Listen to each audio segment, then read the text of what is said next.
Have you ever felt overwhelmed by the sheer amount of paint tubes out there, only to end up buying a bunch you never use? Well, you're not alone, I was there too. Today I'm going to unlock a rainbow of colors with just 4 tubes of paint. Welcome to Conversations with Canvas, your go-to space for painting demos and art books and art supply reviews. For today's demo, I'm using titanium white and the 3 primaries, and my goal today is to show you how you can paint like a pro using just 4 paint tubes. This is oil painting paper. Now this is specially designed for oil paints and this has the texture very similar to any canvas. You do not need to apply any gesso on it. You can work directly on it. I'll first create a color wheel and then I'll paint a simple still life to show how a variety of colors can be created with these 4 tubes. I'm using the Winsor Newton Water-Mixable Oils for this demo. Now these are oil paints that you can clean with water. Yeah, that's right. There is no horrible smelling solvent over here or messy cleanup. You just need water to clean it up. Even your brushes go squeaky clean just with plain water. I've placed the primaries down as you can see, and now I'm going to be color mixing the secondaries and the tertiaries. I'm starting off with the greens. Now the most important question is, do you need the same set of primaries to perfect your color mixing game? And the answer is no. You could use any of the primaries. You could use any yellow, any blue and any red. I'll be sharing in the description a list of alternatives to the primaries I'm using. Do check them out. So the next time you are in a art supply store, don't get too overwhelmed by the tons of paint tubes that you see on the aisle.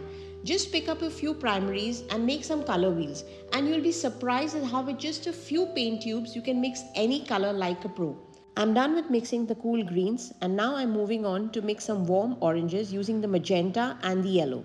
Now ideally when you're creating a color wheel, you should first mix the secondaries, that is you should be first mixing the orange and then go on to mix the tertiaries like the yellow orange and the red orange.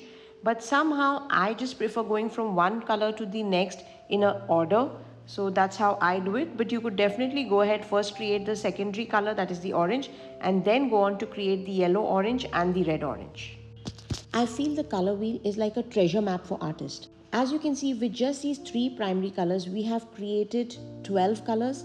And now what if we added white to these premixes? Or what if we mix the colors opposite to each other? All I can say, the possibilities are endless.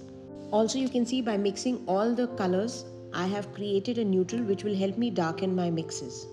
And now it's time to move on to the demo. I'll be using this reference which is from the Food Paint Challenge.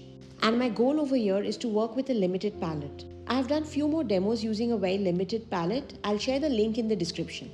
I always start my painting with an undertone. Now here I'm using the diluted neutral mix. Now if you want to know more about how an undertone can completely transform your painting, do check out my video on toning secrets. I share how different undertones can actually mellow down or add drama to your painting. I'm going in with the same neutral mix for the loose sketch. There are no grids, no perfect lines, just a few quick strokes to map out where the banana peel and its shadows are going to be. I prefer to take the sketch as a guideline and not as a rigid law which is going to bound me. So it's okay to go a bit wonky, go a bit weird. In fact, that's where the fun happens. It's now time to introduce you to the stars of the show that help me paint like a pro, my 3 primaries and my trusty tube of white. Let me tell you, when I started my art journey, I wasn't using a limited palette. In fact, I brought every paint under the sun. I had vibrant greens, fiery oranges and that perfect teal. And yet, all my paintings looked off. The colors always lacked harmony and they felt like each color was fighting for attention instead of playing together. I was frustrated as my works looked amateur, and so I started reading about color theory. I've mentioned a few books on color theory which were really helpful. And I even took an online workshop that drilled one thing into my head: less is more. A limited palette automatically helps you create color harmony because each color comes from the same base color. Coming back to my painting, I started off with the darkest value on the peel, which was a mix of yellow and the neutrals. For the midtones, I've added a touch of white and a teeny bit of the magenta to warm it as well as lighten it a bit.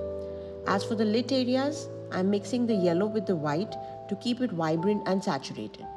The inside of the peel has a slightly pale textured quality, so for the shadow areas I'm adding a lot of white to the neutral mix, creating a soft beige tone, whereas for the areas where the light hits it, I'm mixing a light creamy tone using a lot of white with a teeny bit of yellow. By not going in with the plain pure white, we not only add realism to this but also create a balance in the painting.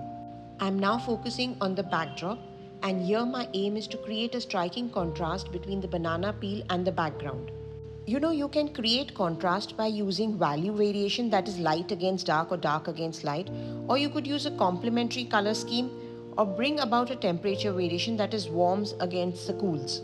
Now, using a high contrast will always make your painting visually exciting and also will lead the eye to the focal point or the star of your painting.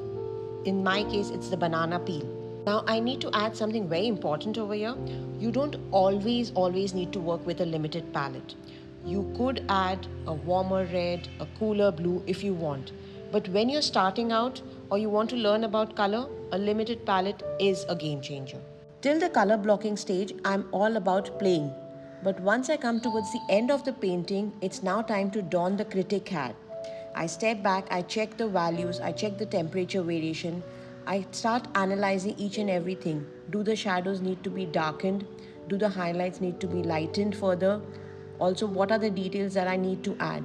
A few adjustments here and there, and voila, we are done with the cheerful still life using a limited palette. And that, my artsy pals, is an in-depth look at painting like a pro with just 4 paint tubes. It's your turn now to try out a limited palette, and if you do so, then do tag me on Instagram at Conversations with Canvas. I'd love to see your work. Until next time, take care, keep creating, and I'll see you soon for more art magic on Conversations with Canvas. Bye!